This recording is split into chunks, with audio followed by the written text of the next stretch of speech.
everyone, and welcome to Healthwatch. I'm your host, Carolyn Wilson from Ledgelight Health District. The goal of this program is to bring you information on a wide range of interesting and important health topics, and to introduce you to the people doing great work across the community. Today, I'm joined by John Daviau of John Daviau Consulting, and we're going to be talking about prevention and advocacy. John, welcome to the show.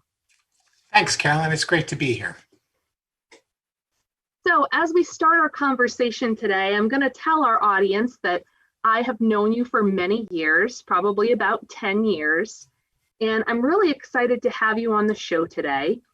I'd like to start off today's talk by giving you a chance to tell everybody a little bit about yourself. Okay. Well, I'm a community psychologist working in the prevention field, been working in the prevention field for quite a long time. I've worked at a number of different organizations, most recently the Connecticut Association of Prevention Professionals. I led that organization for 7 or 8 years and have been involved in many statewide prevention efforts like the Connecticut Coalition to Stop Underage Drinking or the Match Coalition, the Anti-Tobacco Coalition. And I'm currently involved in other statewide efforts like Smart Approaches to Marijuana, the Connecticut chapter. That's awesome. And how did you get into the prevention field? Well, it's interesting. I've been recently reading and talking to some people who, they kind of knew this from the beginning that they were getting into this field. And that wasn't me. I kind of, like that as a community psychologist, like that more macro approach, looking at how to change the environment. And kind of through a couple of different opportunities, kind of all of a sudden kind of found myself working in the prevention field and said, hey, this is great. And I've been here ever since. And that's about 25 years ago. Wow, 25 years. That's a great career. You've got me doubled and then some. So because you've been involved in prevention for so long, how have you seen the prevention field change over the years? Yeah, there's been a lot of developments over the years. And I think probably some of the most important and, to me, exciting differences is really the focus on data and research that justifies what we're doing. So what we call evidence-based approaches that we know work well, not just, somebody's best idea about what I think might work. We just don't do that anymore. And then the other piece that really goes hand in hand with that is the advent of about 16 or 17 years ago is the advent of the public health model designed for prevention called the Strategic Prevention Framework. And I think one of the really neat things about that is that we could talk to people in Arizona or Florida or Minnesota or Washington State and be talking the same language with prevention people across the country at this point in time, and really even across the world. So I think that has really helped to bring us together and focused on what works and forgetting about what doesn't work. Right. And, some of our more regular viewers know that when I'm not hosting Healthwatch, I do primary prevention work for the town of Groton through GASP. And so I'm very familiar with the strategic prevention framework. Similarly, we know that a lot of public health and prevention activities surround need grant funding and require grant writing. So tell me, what are the keys in your opinion and in your experience? What's the key to a good grant application? It's such an important question. When I was getting my bachelor's degree, my senior project was needing to write a grant that I just had to make up. And that was my first exposure to this idea of grant writing. And as you know, Carolyn, I do a lot of grant writing. I'm in the middle of 2 grant applications right now as we speak. And I think that the first thing I would say to anybody who's thinking about writing a grant is read the application carefully and do exactly what they say. This idea of, well, they asked for this, but what I really want to do is that. No, they're just going to throw your application out. You've got to follow, they say, we want you to use these, address these, you've got to address them, you've got to headline them, just like they ask you to do. In formatting, they say, we want, 1-inch margins with 12-point Times New Roman font. Well, then that's exactly what you have to do. You don't mess with that stuff, I think one of the other second most important thing I would just say is you really have to have a sense of what it is that they're looking for. What's the language that they're looking for? What's important to the funder who might be providing you these grant funds? And being able to give that to them in a way that not only works for them, but works for you, which leads into my third and final point here is don't chase money for the sake of money. Make sure that you're applying for funds that help you get to where you want to go. That's really critical. Those are really important points. And here at Ledgelight Health District, we do a lot of grant writing. Most of our health educators write grants as part of their job. So certainly it's challenging work and it's a skill. So being a good grant writer is super important and well sought after, I might say. Similarly, let's talk a little bit about advocacy. Advocacy is an important part of public health and prevention. How have you been involved in advocacy and prevention? Well, I mentioned being a part of the Connecticut Coalition to Stop Underage Drinking. I actually led that coalition for a couple of years and was involved with it for many more years than that. We passed the social health bill back in 2006, and so I was very involved in that effort. Similarly, the Match Coalition and the Clean Indoor Air Act that passed here in Connecticut. So I've been involved in a number of advocacy efforts at the state level. I've certainly also helped communities with some local advocacy efforts like zoning regulations or local ordinances. And of course, right now we're in the middle of advocacy efforts opposed to the commercialization of marijuana. So I've had a lot of experience in the, kind of advocacy area. And of course, policy is considered one of the most sustainable things we can do in health prevention and health promotion. What do you think have been some of the most important major wins that we've had? I know you just mentioned a couple. Yes, I did. And I think, one of the important things to point out here is the difference between advocacy and policy work. I mean, they're connected, of course, but I can be an advocate for any kind of issue without lobbying, so to speak. But once I get into trying to persuade policymakers, decision makers to take a stance on any piece of legislation or local policy piece, that's when it crosses over into policy. And so, yeah, passing the social host bill, passing the Clean Indoor Air Act, and preventing marijuana legalization for the last 5 years have been important policy wins for us. And at the same time, much of my work around those issues is just advocacy. It's educating and advocating for, again, in the case of marijuana, the harms towards kids. So, yeah. Yeah, and certainly very important work. And a lot of people in prevention with grant funds, like we were talking about earlier, have some restrictions about what they can and can't do. We spend a lot of time talking about that, the difference between advocacy and policy work. So thanks for touching on that. So in prevention, we know that local coalitions and local groups are the backbone of substance use prevention and are across the country, and especially here in Connecticut. What, in your opinion, makes for a successful, effective coalition? Carolyn, I could give you an answer, a nice, simple answer that, in one sentence. And it's one of those situations where I can answer this question very easily, but doing it is a whole nother thing. It's difficult work. It really is very challenging work. And the simple answer is it's the people, right? it's the actively engaged coalition members that make a successful coalition. But how do we get actively engaged coalition members? How do we keep them actively engaged? How do we sustain and enhance that engagement and create this unified direction? We're all moving towards the same goals and objectives as we're doing that. And so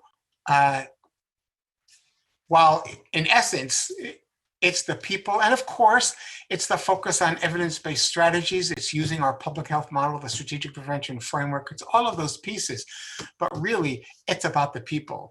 I've often said to people, to prevention professionals, give me no money and an actively involved coalition.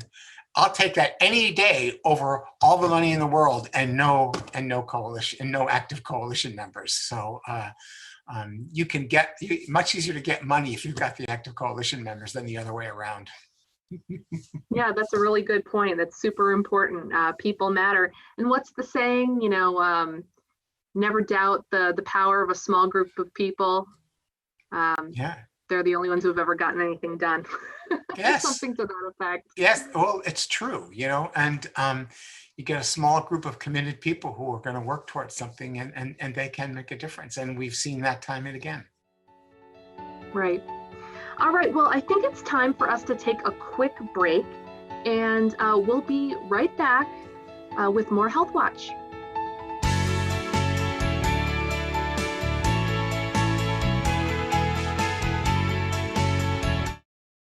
By now, you've heard the good news. Connecticut is vaccinating our residents to help prevent the spread of COVID-19. The vaccines have been thoroughly tested. They're safe and they're saving lives. We're now vaccinating our highest risk residents, but that's just the start. Vacunarse le protege a usted, a sus seres queridos y a nuestra comunidad. Getting vaccinated is how we get back to normal. Keep checking this website to see when, where, and how you can get vaccinated.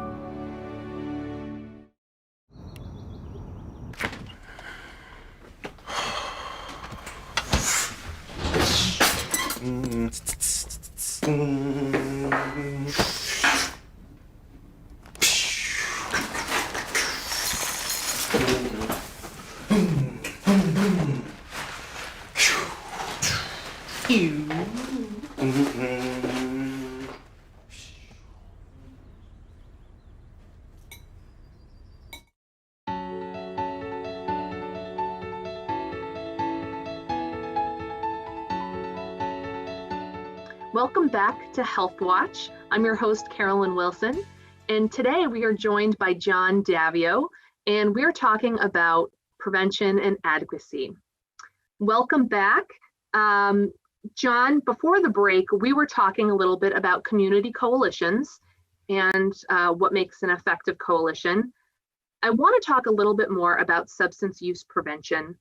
One of the hottest topics in substance use prevention for youth is underage drinking. I'd like to hear from you, in your opinion and experience, what have been some of the most effective strategies you've seen over time? Yeah, I think that, I think it's always a mix of strategies when you put them together that makes an effective approach. And I think that, basic things that we're all aware of, like education, both parents and youth, I think is an important component. By itself, it's not that effective, but it's an important component of an overall effective strategy. So I'll start with education, but then I also think, things that are geared towards changing behaviors and changing the norms in our communities. And so, getting parents on board to, making sure that alcohol isn't available in the home, for example, through a number of different strategies, making sure kids can't go buy it in the stores, so doing compliance check operations, having parents either lock up their liquors, or, there's a new thing, these liquor stickers that they put over the bottles so that if they get opened, then the parents will know that they've been opened. So things like that I think can be very helpful. And I think also, hey, if some parents are allowing drinking in their homes, then the other parents say, hey, my kid's not going to your house anymore. That doesn't happen. And so taking those stands and changing the norms in our community. And I think that we've also seen some social marketing efforts. And again, marketing is beyond education, because the purpose of marketing is to change attitudes and behaviors, as people like Marlboro and Budweiser well know. So, so we could do some counter marketing as well, and work on changing attitudes and behaviors in the other way. Yeah, it's certainly not easy work, but I think many coalitions across Connecticut, so I've heard, and so you have seen a lot of success in this area. Yeah, it's very true. It's interesting how these substances, alcohol and other substances as well, affect the developing adolescent brain. Brain development in adolescence, it's the second greatest period of brain development in our entire life, after, birth through 5. And so it's important that it really changes how our brains develop. If we use a lot of alcohol or some of the other substances during adolescence, our brains will never be what they could have been. Right, and certainly, we're hearing a lot about marijuana too, and some of those health effects. This is certainly a hot topic in Connecticut, being debated as we speak, really. What do you think are some of the key facts about marijuana that people may not know or be confused about? Yeah, I think, again, part of that is related to brain development. And I think that, marijuana use in adolescence has been linked to serious mental illness issues like schizophrenia, and of course, anxiety and depression as well. And if you think about using marijuana to the extent where it's going to, create mental health problems for your kids, it's very different. And I think that one of the reasons for that is, parents don't realize that marijuana isn't what it used to be. Back in the 60s or 70s, 80s, even 90s, you're talking about marijuana potency of, maybe between 2 and 6% THC. And now the average is at least 3 times that. And these marijuana concentrates can be up to 99% THC. And it's a whole new drug. It's a whole different kind of drug at that point in time. And I think the other thing is that we're not learning from our mistakes. We're just we just went through an opioid epidemic because pharmaceutical companies told us a big lie about the addictive properties of these opioid painkillers. And because of that, we've had a whole bunch of people just in the last several years die from opioid overdoses because they got addicted and couldn't stop. And this is the same thing that's happening with marijuana. Marijuana is addictive. We've known it for 25 or more years that marijuana is addictive. And when you're talking about these high potency products, it's even more addictive. And there's some real horror stories out there that parents are starting to tell about losing their kids or almost losing their kids to marijuana and marijuana addiction. Yeah, it's certainly a really difficult topic, and people have no shortage of opinions about it for sure. But certainly in prevention, we care a lot about it because we care about youth and brain development for sure. So you touched on this a little bit already, but I would say we're still in the opioid epidemic for sure. And certainly there's been a big focus in prevention on the opioid epidemic. But do you feel like we sort of jump around from substance to substance in prevention at all? I feel like, we're trying to put out all the fires and all the, talk about all the different substances, and it's almost like we have prevention ADD. Carolyn, and again, we're kind of forced into these boxes by the grants that we're applying for. And this is really, I think, in John Daviau's opinion, a fault of our federal and state governments that say, well, this grant has to address alcohol, or this grant has to address opioids, or this grant has to address, this substance or that substance. And I think that one of the things that we know is that many of the risk and protective factors factors that put you at risk for using a substance, or protective factors, things that protect you from using substances, these are often very similar across many different substances. There are certainly some differences, but there are also certainly some similarities. And many communities have found that when they're focusing on alcohol prevention, that all of a sudden the marijuana numbers get better too, or the opioid numbers get better as well. And so because they're working on these similar risk and protective factors. And so I think that sometimes we do jump around. Sometimes it's because of these federal grants that or state grants that we're applying for. But I think it's certainly a more holistic approach is a better idea. And of course, for coalitions to be able to do that, they need the funding that allows them to do that. Right. And, speaking of, jumping around and possibly some of the more newer trends we're seeing in prevention, there's a lot of attention around vaping right now. And I know some of my other prevention colleagues and I have sort of made the joke, well, we spent all this time talking about tobacco, convincing people that cigarettes were bad, and everybody was sort of on the same page about it. And we saw the numbers go down, and then boom, we have vaping.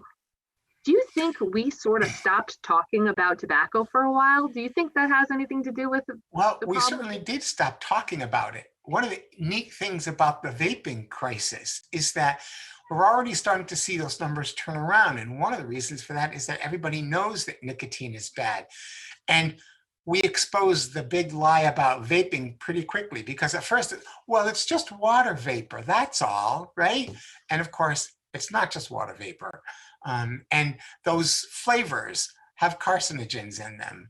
And so we were able to expose those lies pretty quickly. And people, because they know nicotine is addictive and can be very harmful, they came around much more quickly. I think not only is the vaping crisis an example of our failure to, head off an industry that's just focused on making money at the expense of our kids, but it's also a success in that we turned it around, and I think, we're turning it around pretty quickly. And not that we don't have a whole new crop of kids who are addicted to nicotine now because of vaping, and that is absolutely true.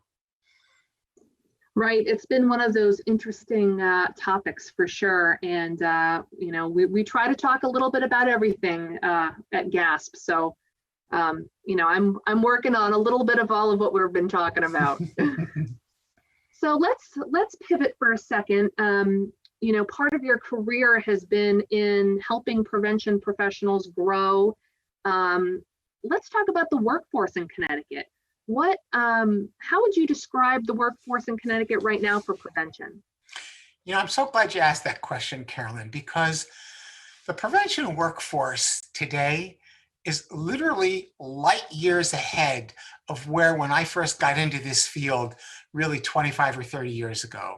And we are better trained.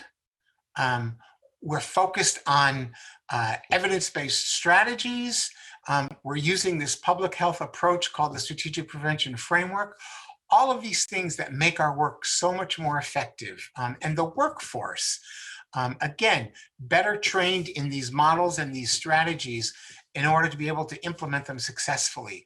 I see coalition coordinators, staff people out there like yourself, Carolyn, who again are so much more skilled and experienced than 15 years ago. We've come a long way. I think the workforce is a way better place than it was.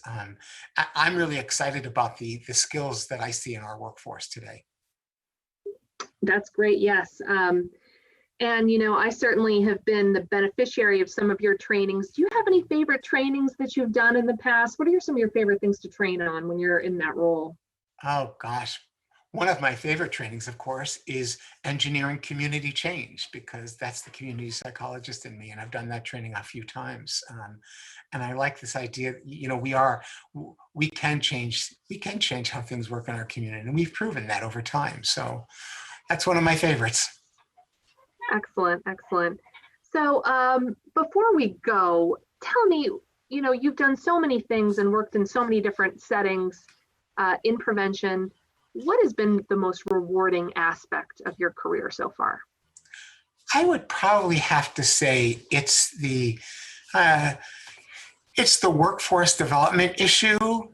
And even though it's not, and the second piece to that is, while it's not my most favorite thing to do, it's the grant writing that I've done that have gotten communities, like the Drug Free Communities grant, because I've helped so many communities get that grant at this point in time. And that's really helped their development, because then they can afford the training, they can afford some of the things they need to do to get better and work in their communities. So it's that workforce and helping them get the resources to build that workforce that I think most satisfying to me. That's awesome. And I know you've been such a huge help to me in my career journey. So John, I'd like to thank you so much for being my guest on Healthwatch today. I appreciate it so much. You are welcome. And I want to thank our audience for watching today. We hope you'll join us right here next time on Healthwatch.